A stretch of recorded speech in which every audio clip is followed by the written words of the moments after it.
Hello दोस्तों, नमस्कार। आप सभी लोगों का लिटरेचर लवर्स पर बहुत-बहुत स्वागत है।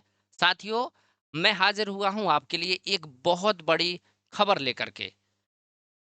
कल विजयदशमी का पर्व था, उसके बाद आपके जीवन में खुशियों की आज से शुरुआत हो चुकी है। T triple S B TGT की बहुत बम्पर वैकेंसी आप सबके बीच आ चुकी है। उसके फॉर्म भी बहुत जल्दी फिल होने वाले हैं और उससे रिलेटेड जो भी डिटेल होगा उसको हम लोग वीडियो में बारी-बारी से बहुत शॉर्टली मतलब जो आपके लिए बहुत ज़रूरी है, आवश्यक है, उस पर हम लोग डिस्कशन करेंगे। तो चलिए एक-एक पॉइंट को हम लोग शुरू करते हैं। यहाँ पर आप देखेंगे ये जो वैकेंसी है government of NCT of Delhi, Delhi सरकार की ये जो एनसीटी है नेशनल कैपिटल जो रीजन है आपका दिल्ली एनसीआर है और उसी में आपकी जो दिल्ली गवर्नमेंट है इस वैकेंसी को लाती है डी ट्रिपल एस बी को। तो इसमें आपकी वैकेंसीज आउट हुई हैं और वैकेंसीज की पूरी डिटेल आपके सामने एडवर्टाइज नंबर 6/2025 ये आपका आ चुका है। वैकेंसी का पूरा नोटिस है। यहाँ पर आप देखेंगे तो सबसे पहले आपको एग्जाम का जब तैयारी करना होता है तो सबसे पहले फॉर्म का इंतजार होता है। ये फॉर्म आपके ऑनलाइन एप्लीकेशन 9 अक्टूबर से भरे जाने हैं। यानी आपकी डेट 9 अक्टूबर से एग्जाम फॉर्म भरने की शुरुआत होगी 12 बजे रात से और दोपहर से सॉरी, और क्लोजिंग यानी लास्ट डेट ऑनलाइन सबमिशन की जो डेट होगी वो 7 नवंबर।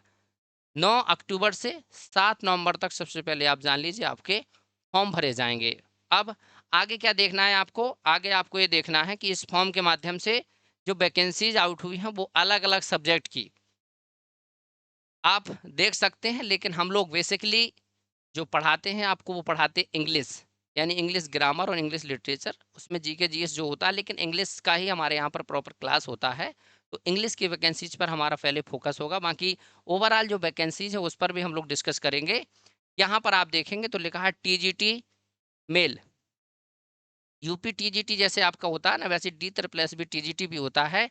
इसमें सिर्फ मेल यानी पुरुष वर्ग के लिए जो वैकेंसीज आई हैं ओवरऑल वो आप देखेंगे 869 वैकेंसी, यानी 869 वैकेंसी अपने आप में काफ़ी ज़्यादा होती है, वो भी इंग्लिश जैसे स्पेसिफिक सब्जेक्ट के लिए। यहाँ पर देखेंगे रिजर्व में यानी जनरल कैटेगरी में 321 सीटें होंगी, आपका ओबीसी 263 सीट होगी, एससी यानी शेड्यूल कास्ट के लिए 140, एसटी के लिए आपके 19 सीट होगी और ईडब्ल्यूएस के लिए 126 यानी। और इसमें आप देख सकते हैं पीडब्ल्यू फिजिकली जो आपके व्यक्ति होते हैं ना डिसेबल होते हैं उनके लिए भी वैकेंसीज है। तो ओवरऑल 869 वैकेंसी सिर्फ सिर्फ टीजीटी में और वो भी मेल वर्ग के लिए, यानी अभी सिर्फ मेल की बात हो रही है। इसमें आप आगे देखेंगे तो फीमेल के लिए भी आप वैकेंसी देखेंगे तो फीमेल की आपकी वैकेंसी इसी में नीचे दी गई है। मैं थोड़ा सा इसको और जूम कर सकता हूँ, देखेंगे आप टीजीटी इंग्लिश फीमेल ये आपकी ओवरऑल वैकेंसीज की बात करें तो 104 कितनी है 104 वैकेंसीज, जिसमें जर्नल के लिए 20, ओबीसी के लिए 31, एससी के लिए 8, एसटी के लिए आपकी 3 और ईडब्ल्यूएस के लिए 42, यानी ओवरऑल आप देखेंगे तो आपकी 869 और 104 आप जोड़ भी सकते हैं। 869 और 104, 9 4 13, 6 1 7 और 8 और 1 9, लगभग 973 पोस्ट 973 पोस्ट आपकी यूपी टीजीटी पीजीटी का इंतजार करते करते डी ट्रिपल एस बी ने आपको पहुंचा दी। बहुत अच्छी खबर है। ओवरऑल जितने भी हमारे स्टूडेंट्स होंगे वो समझ पा रहे होंगे कि ये अब तैयारी का जो समय चल रहा है, इस समय अलग अलग राज्यों में अलग अलग वैकेंसीज आ रही हैं और ये अलग अलग सब्जेक्ट्स की आप देख सकते हैं। इसमें आपकी mathematics male, mathematics female, English मैंने आपको बता ही दिया मेल फीमेल। यहाँ पर सोशल साइंस मेल फीमेल आपकी वैकेंसीज हैं, natural science male female, TGT में हिंदी में आपका मेल फीमेल और ऐसे ही संस्कृत और संस्कृत फीमेल, यानी मेल फीमेल आपकी यहाँ पर वैकेंसी एकदम अलग आती हैं।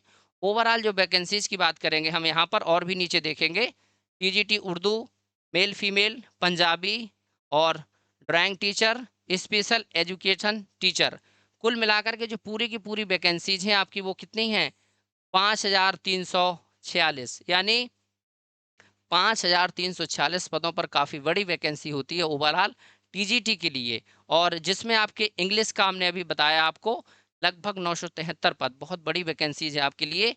अब हम लोग थोड़ा सा बात कर लेते हैं इसकी फॉर्म से रिलेटेड जो भी और जानकारी है, जैसे कि आपका जो सिलेबस है, और सिलेबस से पहले हमको जानना होता है कि इस सिलेबस से पहले हमारी एजुकेशनल जो क्वालिफ़िकेशन है उसने क्या माँग रखा है, तो वो भी जानेंगे। आप यहाँ पर देखेंगे किसी भी सब्जेक्ट का, मैं इंग्लिश का आपको दिखाता हूँ कि हम लोग इंग्लिश की विशेष रूप से चर्चा करेंगे। यहाँ पर आप देखिए, थोड़ा-सा छोटा कर लेते। काफ़ी दिनों बाद मैं आप लोगों के बीच आ रहा हूँ, और ये थोड़ा-सा मेरे लिए भी काफ़ी दिन बाद आपसे मिलना काफ़ी अच्छा है। जानकारी थोड़ा-सा बताते रहना चाहिए, है ना? जानकारी बताने से फ़ायदा ही होता है। तो मेरा भी थोड़ा-सा काफ़ी दिनों के बाद आपसे रूबरू होना है, और वैकेंसीज़ भी काफ़ी दिन बाद आपसे रूबरू हो रही है डी ट्रिपल एसबी की। यहाँ पर आप देखिए, इंग्लिश की हम लोग बात करेंगे, और इंग्लिश की बात करने के साथ-साथ इसमें पूरी कैटेगरी जो वैकेंसी तो 869 आपको मैंने बता दिया था। अब इसमें एजुकेशनल क्वालिफ़िकेशन की हमको बात करना है। सबसे पहले आपको देखिए जो लिखा है वो तो आप देख ही रहे हैं, लेकिन इसमें आपको सबसे पहले क्या होना चाहिए, यहाँ पर समझिए, ये bachelor degree in concern subject, यानी कोई भी सब्जेक्ट होगा आपका। जैसे आप हिंदी से हैं तो आपका बैचलर हिंदी से होना चाहिए, आप साइंस से हैं तो साइंस स्ट्रीम से। ऐसे ही इसमें बताया गया है कि कंसर्न सब्जेक्ट, यानी आप इंग्लिश से हैं तो आपका बैचलर इंग्लिश से होना चाहिए।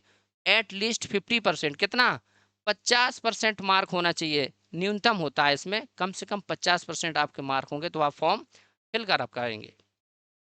और should be studies for at least 2 year, यानी कम से कम 2 साल आपने उस सब्जेक्ट को पढ़ा हो, तब आप ये फॉर्म आप भर सकते हैं इंग्लिश का। याद रखिएगा, इसमें बहुत सारी प्रॉब्लम ये आती है इंग्लिश लिटरेचर को लेकर, इंग्लिश ग्रामर को लेकर। तो इसमें स्पष्ट बता दिया गया है कि कम से कम आपने इंग्लिश से रिलेटेड जो फॉर्म भरेंगे 2 साल उस सब्जेक्ट को प्रॉपर रूप से पढ़ा हो। आगे देखेंगे, इसमें एक चीज आपको बता दी गई है, ये आप देखिए, आपको इसमें बीएड माँगा गया। देखिए इसमें बीएड लिखा है, बीएड और 3 ईयर इंटीग्रेटेड बीएड एमएड, यानी आपने या तो बीएड कर रखा है या बीएड और एमएड 3 साल का जो इकट्ठा होता है एक साथ वो कर रखा है, तो आप इसका फॉर्म फिल कर सकते हैं। देखिए ये चीज़ें जानते रहा करिए, बीएड 2 साल का होता है, कहीं-कहीं एमएड 1 साल का होता है, कहीं-कहीं 2 साल का होता है, लेकिन इसमें बताया गया है बीएड और 3 year integrated BEd DElEd, BEd और एमएड। तो ये आपको रिकॉग्नाइज्ड यूनिवर्सिटी से ये भी होना चाहिए। ये बहुत अच्छे से आप लोग समझ गए। और लास्ट में जो पॉइंट है, ये बड़ा टर्निंग पॉइंट है। इसमें लिखा है पास टू द, क्या लिखा है, pass in the central teacher eligibility test, CTET. CTET pass होना पड़ेगा आपको। और सीटेट पेपर 2, आप समझ लीजिए, ऐसा नहीं कि पेपर आपका 2 होना चाहिए, फर्स्ट प्राइमरी के लिए नहीं, आप जूनियर वाला सीटेट पास होंगे। इस स्थिति में आप D triple S B TGT का फॉर्म फिल कर पाएंगे। एक चीज़ और जानते चलिए कि अभी तक आपका सिर्फ कह सकते हैं कि पेपर फर्स्ट, पेपर सेकंड जिसको हम लोग जूनियर का बोलते हैं होता है। आने वाले समय में 9th-10th और 11th-12th के लिए भी सीटेट होगा। फिलहाल अभी इस पर डिबेट चालू है, अभी इस पर कोई काम विशेष रूप से नहीं हो रहा है, तब तक नहीं है जब तक पेपर 2 से ही काम चलता रहेगा। आगे देखिए, ये जानकारी आपकी हो गई। इसमें आप और देखेंगे पे स्केल। देखिए भैया, नौकरी लगना है तो पैसा जानना बहुत ज़रूरी है, कितना आएगा कितना जाएगा, है ना? आपको पता ही होगा कि मैं भी थोड़ा बहुत कुछ करता हूँ, बताने की ज़रूरत नहीं है। पे स्केल इसमें कितना होता है, 44,900 से 1,00,000 और 42,400 रुपये तक आपका पे स्केल होगा। और पे स्केल लेवल कितना होगा, 7, काफ़ी अच्छी सैलरी मिलने वाली है भाई साहब। और नॉट एक्सीडेंट 30 ईयर, यानी आपकी जो उम्र होनी चाहिए 30 वर्ष से ज़्यादा नहीं होना चाहिए, उससे आपकी उम्र कम होना चाहिए। इसमें एज रिलैक्सेशन की भी बात की गई है, जैसे अलग अलग कैटेगरीज को एज रिलैक्सेशन दिया जाता है उस हिसाब से। आगे देखेंगे हम लोग, ये जानकारी हो गई, ये आपकी। और इससे रिलेटेड जो भी चीज़ें होंगी वो आपको मैंने उधर बता दिया, सेम चीज़ है। इसमें आपका कुछ करना नहीं है, 50% प्लस आपका मार्क होना चाहिए, सीटेट आपका पास होना चाहिए, बीएड और एमएड या बीएड होना चाहिए, आप इसका फॉर्म भर पाएँगे। ऐसे ही सभी सब्जेक्ट के लिए आपकी डिटेल आपको दी गई है, सेम है, बस आपका सब्जेक्ट चेंज होगा, वही चीज़ दी गई है, इसमें कोई चेंजेस नहीं है। आगे हम लोग बढ़ जाते हैं।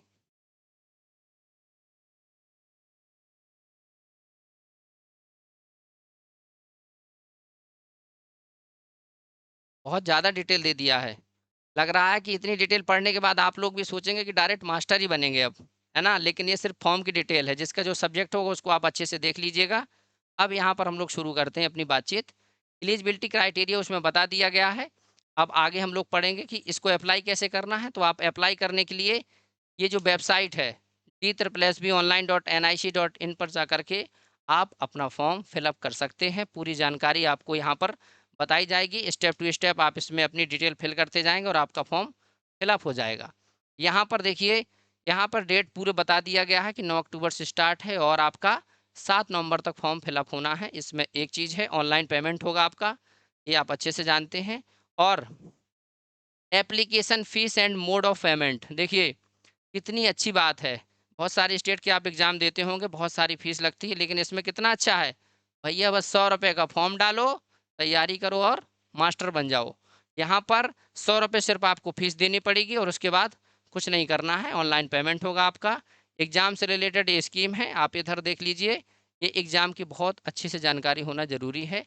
फॉर्म भरा है, अब आगे हमको करना क्या है, पेपर होगा कैसे, क्या-क्या एग्ज़ाम में पूछा जाएगा और एग्ज़ाम में कितने नंबर का पूछा जाता है, ये जानकारी यहाँ पर आपको देखने को मिलेगी। देखिए, पहली चीज़, ये एग्ज़ाम 1 टियर मतलब एक ही चरण में होगा। चाहे आप टेक्निकल टीचर बनने जा रहे हों, चाहे पढ़ाने वाले टीचर, है ना? आपको सिर्फ़ एक स्टेप यानी एक चरण में आपका परीक्षा होगा। एडवर्टाइज़ नंबर ये आपको दिया गया है। पेपर की जो ड्यूरेशन है कितनी है? 2 घंटे में ये आपका पेपर होगा, 2 आवर्स। और टोटल मार्क्स कितने होंगे आपके? 200 नंबर का ये पेपर होगा। और एमसीक्यूज़ भी कितने होंगे? 200 यानी एक क्वेश्चन 1 नंबर का। और इसमें डिस्क्रिप्टिव आपका नहीं होना है, ये आप याद रखिए। यूपी में जैसे टीजीटी, पीजीटी जो यूपीपीएससी ने निकाला है, एलटी ग्रेड और जीआईसी, उसमें डिस्क्रिप्टिव है, लेकिन DSSB में ऐसा कोई प्रावधान नहीं है। आगे देखेंगे, आपका ओवरऑल मार्क 200 नंबर का होगा। ये आपका जो पेपर है 2 सेक्शन में बटा है। इसको भी हम लोग देख लेते हैं, 2 सेक्शन कौन-कौन से हैं। देखिए, सेक्शन 1, देखो, MCQ of 1 mark each for as existing examination scheme, जैसे कि आपको बताया गया है, जितने क्वेश्चन होंगे उतने ही नंबर के होंगे। इसमें 5 आपके सेगमेंट बांटे गए हैं। पहला है जनरल अवेयरनेस, यानी सामान्य जानकारी जो होती है ना, सामान्य रूप से हम सामान्य जागरूकता जिसको बोलते हैं। जनरल इंटेलिजेंस और रीजनिंग, यानी थोड़ा सा आपका तार्किक वाली क्वेश्चन पूछे जाएंगे, यानी रीजनिंग से रिलेटेड। और अंक गणितीय ज्ञान, अर्थमेटिक्स से आपके भी सेगमेंट से पूछे जाएंगे। हिंदी लैंग्वेज और कंप्रिहेंशन, हिंदी की जानकारी भी आपको होना चाहिए। हिंदी से आपको रिलेटेड बहुत सारे पैराग्राफ पूछे जाएंगे, उससे रिलेटेड आपके क्वेश्चन होंगे। 5वां सेगमेंट इसमें जोड़ा गया है इंग्लिश लैंग्वेज और कंप्रिहेंशन, यानी आप में इसमें इंग्लिश लैंग्वेज यानी जिसको हम लोग ग्रामर बोलते हैं, और कंप्रिहेंशन मतलब पूरा एक पैसेज दिया जाएगा, उससे रिलेटेड आपके प्रश्न होंगे। तो ये आपका क्या है, सेक्शन ए। सेक्शन ए आपका कितना है, 20 मार्क्स ईच, 10 क्वेश्चंस 100 मार्क, यानी हर एक सेगमेंट से, जैसे जनरल अवेयरनेस से आपके 20 क्वेश्चन, रीजनिंग से 20 क्वेश्चन, इंग्लिश से आपके और हिंदी से सबसे 20-20 क्वेश्चन पूछे जाएंगे। ओवरऑल मिला के आपके 100 क्वेश्चन सेक्शन ए से पूछे जाएंगे। ऐसे ही आगे देखते हैं सेक्शन बी को। हम लोग थोड़ा सा डिटेल इसलिए बता दे रहा हूँ कि एक बार आप जान लेंगे तो फिर अच्छे से अपनी चीज़ों को समझ पाएंगे। आगे देखिए, सेक्शन बी आपका जो है एमसीक्यू ऑफ 1 मार्क्स, यानी 100 क्वेश्चन 100 नंबर के होंगे। इसमें दिया है 100 क्वेश्चन 100 नंबर कंसर्निंग सब्जेक्ट, यानी आप यदि इंग्लिश की स्टूडेंट हैं तो आपको इंग्लिश के 100 क्वेश्चन फेस करने होंगे, 100 नंबर के होंगे और 100 उनका पूर्णांक होगा। ठीक है, ये आप बात को बिल्कुल समझ गए। ये बिल्कुल एग्जैक्ट जानकारी थी जिसको मैंने डिस्कस किया। आगे थोड़ी सी और जानकारी बता देते हैं आपको, बाकी फिर हम लोग आगे इसको एंड करेंगे। देखिए, पेपर देने से पहले 2-3 चीज़ें बहुत जानना पड़ता है, जैसे एलिजिबिलिटी, एग्जाम का पैटर्न क्या है, और फीस वगैरह तो हर एग्जाम में लगती है, और माइनस मार्किंग का प्रावधान है या नहीं है, और पेपर कितने चरणों में है, तो ये हम लोग डिस्कस कर चुके हैं। इसमें प्रावधान की बात कर रहा है निगेटिव मार्किंग की, याद रखिएगा। DSSB में निगेटिव मार्किंग है, वो भी 2.25, यानी 1/4, कितनी 1/4 0.25 की आपकी माइनस मार्किंग है, जिसमें अब आपको समझ में आ गया होगा कि इसकी कट ऑफ का कैसा सॉल्यूशन होगा, क्योंकि माइनस मार्किंग से अपने आप कट ऑफ की भी प्रॉब्लम काफ़ी सॉल्व हो जाती है। नहीं माइनस मार्किंग है तो लोग लगा के तुक्का पूरा कभी-कभी सीट भी उठा लेते हैं। वैसे एक चरण का एग्जाम है ये। और the question in the examination bilingual होंगे। आप याद रखिएगा, आप हिंदी भाषी क्षेत्र से हैं तो आप हिंदी में आराम से दीजिए, आप इंग्लिश से हैं तो इंग्लिश से दीजिए, और बाकी अदर अदर एग्जाम जो होते हैं उनमें ज़्यादातर सब में 2 लैंग्वेज आपकी रहती है, बाइलिंगुअल रहता है। यहाँ पर बाकी सब चीज़ें सेम सेम है, कुछ दिक्कत नहीं है। देखिए यहाँ पर लिखा है स्किल टेस्ट, फिजिकल टेस्ट, तो ये आप उसके लिए नहीं है। टेक्निकल और अदर के लिए यदि आप टीचर हैं तो आपको दौड़ भाग नहीं करना है, वो अलग पोस्ट के लिए है। तो उसके लिए भी देखें मोड ऑफ सिलेक्शन कैसे होगा, ये तो आप अच्छे से जानते हैं। पेपर देंगे, पेपर के बाद आपका आंसर की आएगी, आंसर की के बाद आपका क्या होगा, फाइनल आंसर की, फिर आपका रिजल्ट आउट होगा, और फिर जो कट ऑफ बनेगी उसी कट ऑफ के हिसाब से आपको वर्ग बार आपका क्या होगा, सिलेक्शन होगा। यही सब चीज़ें इसमें दी गई हैं, ये चीज़ है। आप देख लीजिए, इसमें भी लिखा है एग्जाम में, देखो यहाँ पर the board in order achieve quality selection to require the best talent available as fix the following minimum qualifying marks. यानी आप एग्जाम दे रहे हैं तो आप पास किस स्थिति में होंगे, तो ये भी इसमें बता दिया गया है। यदि आप जर्नल से हैं तो कम से कम आपके 40% नंबर होना चाहिए। कितना, 40%। और यहाँ पर आप देखिए, अरे भाई साहब पेन कहाँ गया महोदय, चल नहीं रहा है। देखो जर्नल के लिए कितना चाहिए, 40 नंबर, ऐसे ही बता देते हैं। ओबीसी के लिए जो दिल्ली के हैं प्रॉपर, क्योंकि आप अदर स्टेट से जाएंगे तो फिर आप जनरल में आ जाएंगे, वहाँ पर 35% मार्क लाना जरूरी होता है। और एसटी, एससी और फिजिकली हैंडीकैप्ड जो लोग होते हैं उनके लिए 30% मार्क लाना जरूरी है, तभी वो इसमें क्या होंगे, क्वालिफाइड होंगे। ये भी आप जानते चलिए। अब हम लोग आगे थोड़ी सी और जानकारी लेते हैं। ये सब पोस्ट की बात है, टीयर 1 में क्या होगा, है ना, ये सब चीज़ें आप अच्छे से जानते हैं। आप सेंट्रल की वैकेंसी का भी फॉर्म भरे होंगे तो उसमें काफ़ी सारी डिटेल ज़्यादा मांगता है। ये सब शब्द हैं। एज रिलैक्सेशन की बात यहाँ पर आप जान लीजिए, एससी, एसटी, ओबीसी सबको रिलैक्सेशन कैसे मिलता है ये भी आप जानते चलिए। और बाकी ये फॉर्म में बहुत सारी डिटेल है जिसको आपको हमारे टेलीग्राम चैनल पर डाल दिया जाएगा, उसको आप बड़े इत्मीनान से पढ़ लीजिएगा फॉर्म भरने से पहले ये जानकारी, क्योंकि अभी 2-3 दिन का टाइम भी है आपके पास, 4-5 दिन तक का समझने के लिए। तो ये जानकारी थी आपके बीच पूरी, मैंने बहुत डिटेल में डिस्कस कर दिया। आई होप इतना ज़्यादा करने के लिए मेरा विचार नहीं था, लेकिन फिर भी मैंने कर दिया। अब मैं एक बार फिर से दोहरा देता हूँ कि ये फॉर्म जो निकला है इसमें पदों की संख्या जो है काफ़ी ज़्यादा है, कम नहीं है। जिस प्रकार से होना चाहिए था दिल्ली जैसे एनसीटी में आपके, छोटा सा है आपका, बहुत बड़ा नहीं है, फिर भी पद बहुत ज़्यादा हैं, ठीक है। तो पद भी हैं, और इंग्लिश के लिए आपके पदों की संख्या बहुत ज़्यादा है, लगभग 973 पद, मेल और फीमेल मिला दिया जाए। अच्छे पद हैं, माइनस मार्किंग भी है, क्वालिफिकेशन आपको मैंने बता दी है। सीटेट पेपर 2 यानी लेवल 2 आपको पास होना पड़ेगा, और कैटेगरीज वाइज पासिंग के लिए आपको मार्क दिए गए हैं, नेगेटिव मार्किंग भी है। और ये फॉर्म आपके 9 अक्टूबर से फिलअप होना है, और 100 रुपीज़ की फीस है। ये ओवरऑल पूरी जानकारी थी जिसको मैंने समराइज कर दिया। अब आपसे फिर से नेक्स्ट वीडियो में मिलते हैं, है ना। और ये जिम्मेदारी आज मुझे आपको डिस्कस करने के लिए दी गई थी। आई होप आप सब बातें समझ गए होंगे। और भी कुछ आप पूछना चाहते हैं तो हमारे वीडियो के नीचे कमेंट कर दीजिए। हो सकता है कुछ ऐसी बात हो शायद अधूरी रह गई हो, मैं बता ना पाया हूँ, तो आप उसको डिटेल को, नोटिफिकेशन जो आया उसको एक बार और अच्छे से देख लीजिएगा। और अपना ख्याल रखिए, तैयारी में लग जाइए। बाकी हमारे जो भी कोर्सेज से रिलेटेड और जो भी हमारी स्ट्रेटजी होगी उस पर राजवीर सर बहुत जल्दी से डिस्कस करेंगे। अभी थोड़ा सा बीच में 2-4 दिन की छुट्टी भी आपकी सर की रहेगी, बाकी आगे हम लोग जो भी जानकारी अपडेट आएगी आप तक डिस्कस करेंगे। रखिए अपना ख्याल। जुड़ने के लिए आप सभी लोगों का धन्यवाद। Thank you so much. Bye bye.